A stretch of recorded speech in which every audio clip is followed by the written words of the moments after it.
All right, this is day one of demolition. Yes. July 1st, 2017. August 1st, you're right. We just ended July. August 1st, 2017, the first building of Next Owner Automotive, LLC. So, See it. watch and see. Watch it. See you in 2020. Day 2 of our new business. I don't know what it's called. Here, you say it. Day 2 of Next Owner Automotive demolition and revamping. So, We're scraping ceilings right now. well, not these ceilings. Not these, but the ones back here. Yep. These we're gonna be doing these in a few minutes. We're gonna replace these up here with these right here.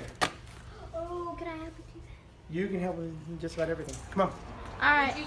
Everybody, this is day 3 of the remodel, demolition, whatever you want to call it. Taking out the ceiling tiles now. We're going to replace them with brand new ceiling tiles. These were all stained up and bent downward.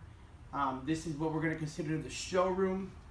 You can see the mess behind me. The carpet's going to be coming up. We're going to be replacing it with this light gray tile. It's 12 by 24. The walls. I picked it out. The walls will be painted, and we're going to be doing the whole building from the inside, and then you're going to be seeing a big change on the exterior of the building as well for Next Owner Automotive LLC here in Tuscaloosa, Alabama. Thank you. My helpers. Hey, you need your help. You were help,